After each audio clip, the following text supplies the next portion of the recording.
Okay, so I'm going to do a little bit of a forward here so you can actually see my face a little bit. And again, I don't do that a lot in videos, but a lot of times I'm shooting things and running around with the camera in my hand, which is just my iPhone at the moment. I'd like to get some better systems and sit down and do the microphone thing, but that's down the road. But I have a couple of assistant flippers, very small people, both boys. And so one of them saw a nightstand across the street from where we live and said, hey, I'd like to work on that. And only as much as, tiny flippers and tiny people in general have the stick-to-itiveness, but I'd like to encourage not just the idea of flipping furniture, but the idea of maybe trying to save the planet. So I think there's a lot of really good history in American furniture that's getting left on the curb.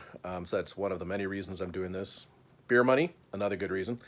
But it should be fun, and it's something that they get any kind of reward. They tend to be grateful for it. So I've got that project that I'm working on, and the idea is it's not going to be perfect, and it probably won't make a ton of dough, but it will happen. It has some nice things going for it, and if we can pull it off, it'll be another fun experience, and it will along the way they learn about stuff like geometry, lag angles, fixing stuff, maintenance, like waxing drawer handles and all that other stuff, and then playing with paints. That's a simple way to kind of get somebody started on at least kind of making a change to something when you're flipping a piece. So anyways, I'm going to follow this other half of this up with a couple of shots of what I'm doing to try and speed flip this as quickly as possible now that I've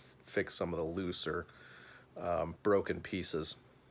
Okay, so as you can see, I do some matte cutting, and it's good for cutting hard boards, illustration board for art projects. So just ignore that. I have the Festool. It's the Rotex 90. It's not Rotexing right now. What it's doing is I'm using the triangular pad feature with the dust hose connected and power. Use power. And so what I did was I bondoed the gaps here, and so I'm going to sand these down and try and smooth these out so at least there's not a gap in every corner. So I did that guy and that guy and this guy and that one. And so I've already hit this with the sander. I think that's a 120, but it's I bought a bunch of clearance papers. They had one of the big Festool dealers had a lot of clearance on the really big boxes, like 50 and 100 piece boxes.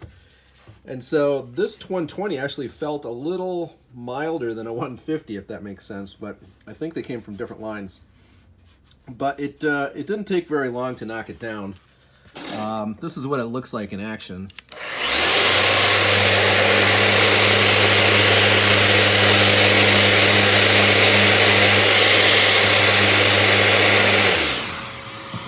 So at least on that part, just a couple of seconds and it's smoothed out. I can come in by hand, and then I actually have either I'll disconnect this hose or I'll use my little sanding mouse, and then I'll kind of go after these profiles, try to round them out.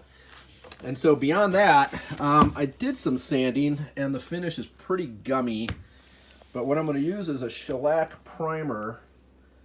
Very sticky stuff, and so this is kind of an ideal candidate. All I have to do is kind of smooth out the lumps, maybe scrape off places I think it's just kind of dirt, and just get this thing primed. There's a board that goes in here. It's kind of a harlequin pattern. It's diamonds.